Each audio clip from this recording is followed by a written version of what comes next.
Bye bye बोल। Bye बोल bye. इधर देख। बाय और देख। हे बाय।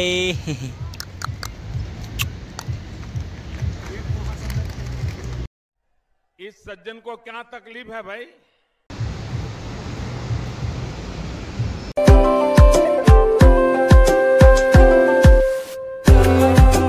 वाजले 8:30 आणि मी एका मंदिरावरती आहे देवीच्या। हे एक देवीचं मंदिर आहे आणि त्याच्या कंपाऊंडमध्ये मी काल इथं टेंट लावलेला। साईडला पण एक देवीचंच मंदिर आहे आणि साईडला एक नदी पण आहे जिचं की नाव आहे अलकनंदा आणि ती सरळ बद्रीनाथला जाते। या साईडला 3 किलोमीटरवर बद्रीनाथ आहे आणि इथंच जवळ एक माणा नावाचं गाव आहे जे की भारतातलं सगळ्यात लास्टचं गाव म्हणजे माणा नावाचं गाव आहे। सो ते गाव आहे माणा नावाचं गाव आणि हे पूर्ण गाव आता एक्सप्लोअर करणार आहे मी। सो अगोदर टेंट गुंडाळतो आणि मग लगेच निघूया माणा गाव एक्सप्लोअर करण्यासाठी। सो मित्रांनो, हे आहे माणा गाव आणि मी त्या मंदिरामध्ये थांबलेलो वरतं तिथं टेंट टाकून। सो हा रस्ता जो आहे हाच रस्ता, याच रस्त्याने पांडव स्वर्गाला गेलेले असं म्हणतात, अशी आख्यायिका आहे। माहिती नाही पण म्हटलं जातं की या रस्त्याने पांडव वरती स्वर्गाला गेलेले आणि माणा गावाशी खूप जास्त पौराणिक कथा जोडून आहेत, जशी भीमपूल हा कसा निर्माण झाला आणि त्याला कोणी निर्माण केलं आणि सरस्वती नदीवरच का निर्माण केला। सो असं झालं की जेव्हा पांडव जात होते स्वर्गाला तेव्हा सरस्वती नदीला भीमजींनी एक जागा मागितली होती की आम्हाला तिकडल्या साईडने जायचं आहे, पलीकडल्या साईडला। सो मला जागा द्या, जाऊ द्या आम्हाला। तर सरस्वती नदीला एक अहंकार होता की नाही जाऊ देणार म्हणून। तेव्हा भीमजींनी एक मोठासा दगड उचलला आणि त्या नदीवर ठेवला आणि पूल तयार केला, त्याला भीमपूल असे म्हणतात। सो हे सर्व आख्यायिका आहे आणि पौराणिक कथा आहे। ही आहे सरस्वती नदी आणि पुढे जाऊन अलकनंदा नदीला मिळते, जी की मी मगाशी तुम्हाला दाखवली अलकनंदा नदी। माणा गावामध्ये व्यास गुफा, गणपतीची गुफा आणि बस अशा काही पौराणिक ठिकाण आहे ते पण एक्सप्लोअर करणार आहे। आणि माणा गावामध्ये जास्तीत जास्त 400 लोकसंख्या आहे। माहिती नसेल पण गाव जास्ती मोठं नाही आहे, गावाप्रमाणे लोकसंख्या पण 400 आहे, वाढली असेल आता कदाचित, माहिती नाही। सो तो आहे भीमपूल, जो की भीमजींनी एक दगड उचलून ठेवला होता नदीवर, तो आहे दगड असं म्हटलं जाते। पण नैसर्गिक पण तयार होऊ शकते आणि आपण या आख्यायिका मानू शकतो। सो ते आहे भीमपूल आणि हे आहे हिंदुस्तान की प्रथम दुकान। आता माहिती आहे ना, प्रथम दुकान, प्रथम म्हणजे आता गाव जर पहिलं असेल तर दुकानही पहिलीच असेल। सो हे आहे प्रथम दुकान आणि खाली आहे एक चायची दुकान, प्रथम दुकान आहे आणि खाली पण एक दुकान आहे, दाखवतो। आणि ही आहे प्रथम चायची दुकान माणा गावाकडली, 1962 पासूनची ही दुकान आहे चायची। आणि हे सरस्वतीजीचं मंदिर आहे आणि ही नदी आहे आणि मी जस्ट भीमपुलावर आहे आता आणि इथून तुम्ही पुढचा व्ह्यू पाहू शकता की खडखडून वाहत आहे आणि खूप जास्त आवाज करते नदी।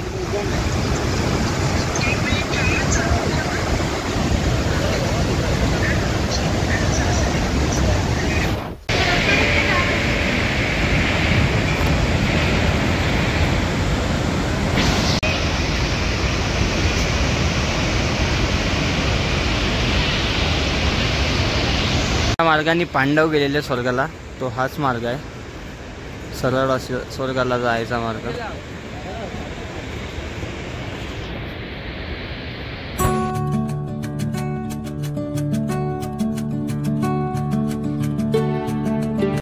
सो व्यास गुफा आणि गणेश गुफा दोन्ही पण या साईडला आहे आणि खालून येताना जेव्हा एक वरचा मार्ग जातो भीमपुलापासनं, तो सरळ जातो व्यास गुफा आणि गणेश गुफासाठी। आणि या गावात खूप चांगले चित्र रेखांकित केलेले आहे, महादेवाचं पण आहे आणि साईडलाच विष्णूजींचं पण चित्र खूप मस्त रेखांकित केलेलं आहे आणि संदेश पण लिहिलेला आहे भिंतीवरती, स्वच्छ माणा नावाचा.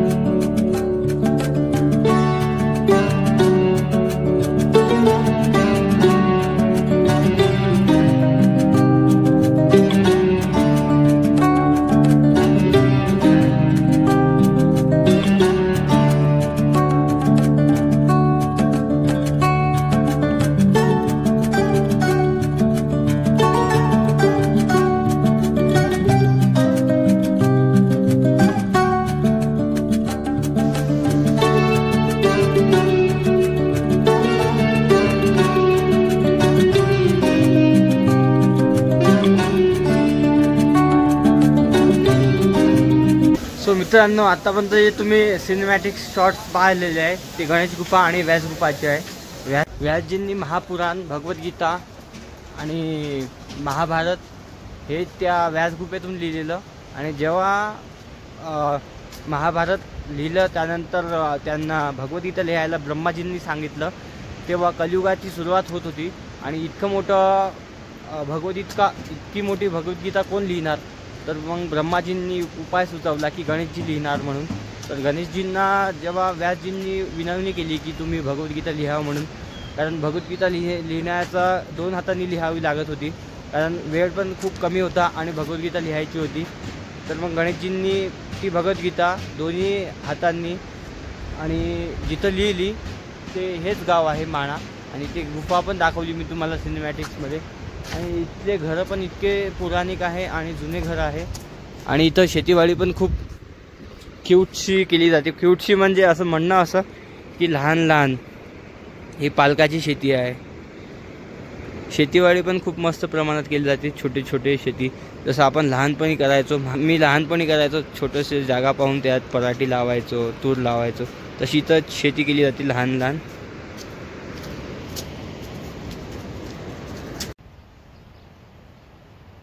तर घरं पण खूप छोटे छोटे घर आहे, पाहू शकता. आणि घराच्या दाट्यावर म्हणजे दरवाज्यावर गणपतीजींची मूर्ती आहे.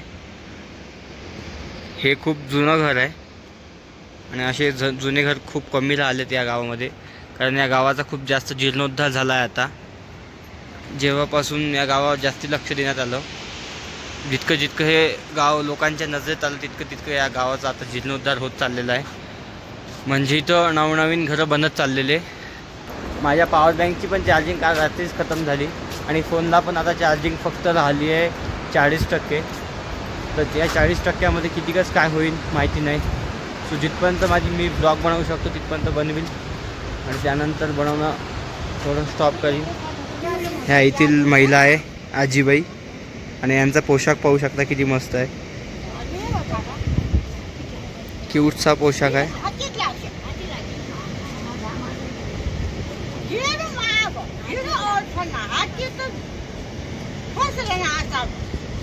इथचा पोशाख मस्त आहे माणा गावचा.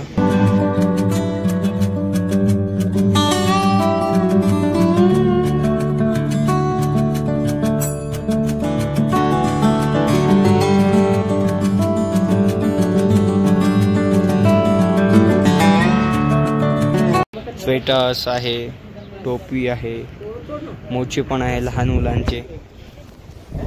येथील महिला खूप जास्त कृत्रिम उद्योग करतात. म्हणजे आता हे पण जास्त यांना सपोर्ट भेटला आहे सरकारची.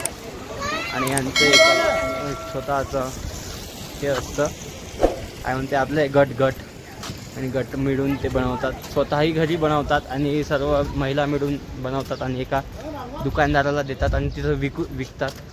सो गावातच यांचा उद्योग आहे, घरीच बनवतात आणि दुकानामध्ये विकतात. सो शेतीवाडी खूप मस्त आवडली मला इकडली. तिखीची शेती, फुलगोबी असेल किंवा आय थिंक पालक. आणि या गावात माहिती आहे का एक ॲक्वेरियमसुद्धा आहे, मोठंसं ॲक्वेरियम आहे. कालच मी पाहिलं होतं. आणि खूप काही आहे या गावामध्ये, जे की पौराणिक घरं तर खूप मस्त आहे, लहान लहान घरं जुने पुराणे.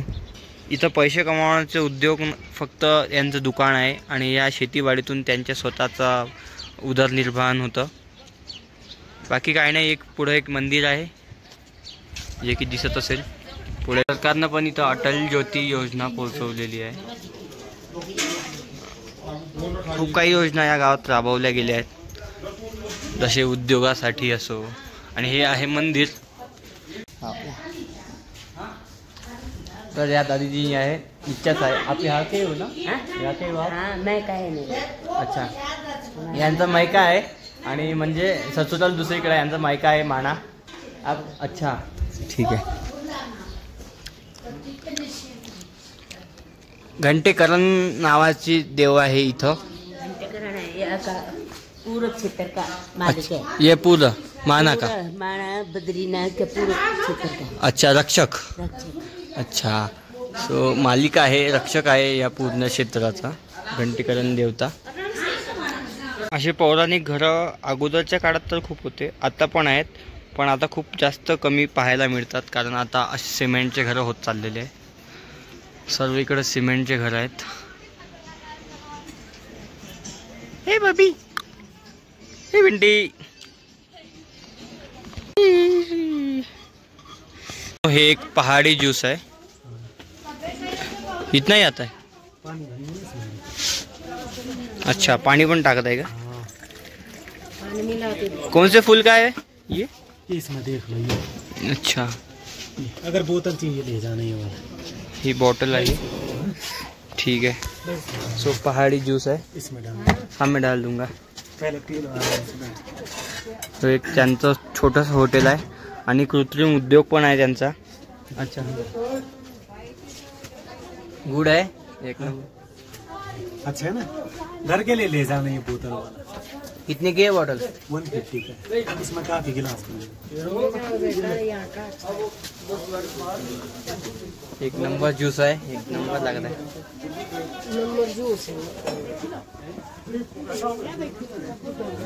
मित्रांनो, हे होतं माणा गाव. आणि आता हा रस्ता आहे बद्रीनाथ. बद्रीनाथहून कर्णप्रयाग, रुद्रप्रयाग, श्रीनगर आणि ऋषिकेश.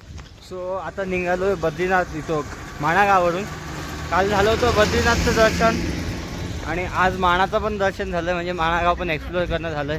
जास्ती काही एक्सप्लोअर करायचं नव्हतं, जितकं माहिती होतं तितकं सांगितलं, तितकं एक्सप्लोअर केलं. आणि माझा स्वतःचा अनुभव होता, खूप मस्त होता. आणि बाकी आता इथून पुढं जाणार आहे मी श्रीनगरसाठी. तो मित्रांनो, चार्जिंग फक्त 18% बाकी आहे. आणि बद्रीनाथपासून जवळपास 5-10 किलोमीटर खाली आलो आहे. बुलेट आहे, या बुलेटवर आलो आहे. यांनी लिफ्ट दिली आहे, हे भैया आहे ते. सो यांच्यासोबत आलो आहे आणि यांची ही गाडी आहे. आता हे जाणार आहे जोशीमठपर्यंत. आणि चार्जिंग पण खूप जास्त कमी आहे. सो जे काही लिफ्ट भेटेल किंवा जे काही माझ्यासोबत घडेल ते मी चार्जिंग असल्यानंतर फोनला एक्सप्लेन करेन. कारण चार्जिंग नाही आहे, पॉवर बँकला पण चार्जिंग नाही आहे फोन चार्ज करायसाठी. सो इथून जायचं आहे आज श्रीनगर असा विचार केला आहे, पण पाहू कुठपर्यंत पोचतो इथे. सो असा हा वे आहे आणि हा पर्वत आहे. मित्रांनो, हा वे आहे जोशीमठमध्ये. इकडं समोर गुरुद्वारा आहे आणि इकडं एक श्रीनगरला पण 158 किलोमीटरवर श्रीनगर आहे. आणि एक झाड आहे हे, जे की याचं फळ आहे.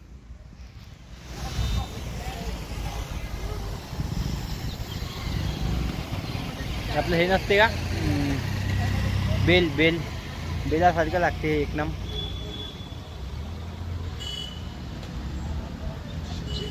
खूप मस्त आहे, गोड आहे. आणि चार्जिंग पण आता 10% आहे.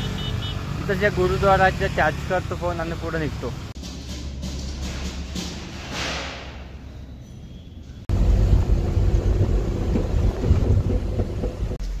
तर मित्रांनो, काही वेळानंतर म्हणजे कमीत कमी 2-2.5 तासानंतर फोनला चार्ज लावायला एक भेटलेला इथं. आणि हा ट्रक चालला आहे ऋषिकेशला.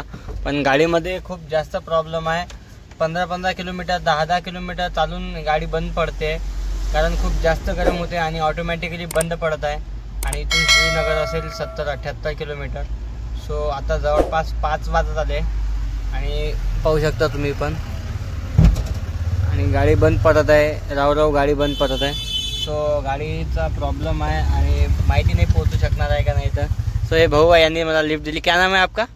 नरेंद्र नाव आहे त्यांचं. आणि ही गाडी शुद्धी करायला चालली आहे ऋषिकेशला. पण हीच गाडी तिथपर्यंत जाऊन पोहोचणार का नाही माहिती नाही, कारण का रस्त्यातच बंद पडत आहे. खूप जास्त आपत आहे या गाडीची. पाहतो पुढं कुठपर्यंत पोहोचतो ते. चायला ड्रायव्हर गेला आहे दारू घ्यायला आणि अंग्रेजी शराबचं दुकान आहे. सो यांना किती काही प्याव, फक्त गाडी नाही का खाईत नाही टाकली पाहिजे बस. मी तर म्हणतो मला तिथपर्यंत सोडून दे बाई, आपल्या श्रीनगरपर्यंत, आणि तिथून पुढं चाललं जातं. तसं तो म्हणत होता चाल ऋषिकेशपर्यंतच, पण मला एका दमात इतकं अंतर पार करायचं नाही आहे. चढल्यानंतर खूप भयानक गाडी चालवतात ट्रक ड्रायव्हर पण मला श्रीनगरपर्यंत जायचं आहे. डरने से क्या फायदा है, एक दिन किसी को सबको मरना है. वाह क्या बात. क्या अब ऐसे अब इनके हाथ से मरना होता तो इनके बात तो सही है. भाई साहब कुछ ज्यादा नहीं हो गया ये? मतलब कुछ भी. तर मित्रांनो जवळपास 9 वाजत आले आहे आणि श्रीनगरपासून कमीत कमी 50 किलोमीटर अंतरावर आहे. आणि इथं एक मेकॅनिकलचं दुकान आहे. सो इथंच ही गाडी थांबवली आहे आणि इथं शुद्धी करणार आहे. मला बोलले होते का ऋषिकेशला शुद्धी करणार आहे, पण खूप जास्त त्रास देते ही गाडी. शुद्धी करणार आहे. आणि आजच्या व्हिडिओमध्ये जास्त काही नव्हतं, पण जितकं काही होतं तितकं चांगलं काही होतं. सो व्हिडिओ जर आवडत असतील तर चॅनलला नक्की सबस्क्राईब करा आणि बेल आयकन नक्की प्रेस करा. आणि माझे पूर्ण या सिरीजचे व्हिडिओ पहा. आणि इंस्टाग्राम आयडीला पण फॉलो करा. भेटूया पुढच्या एका नवीन चांगल्या व्हिडिओमध्ये नवीन अनुभवासोबत. मी तुमचा लाडका तुषार पाटील. धन्यवाद.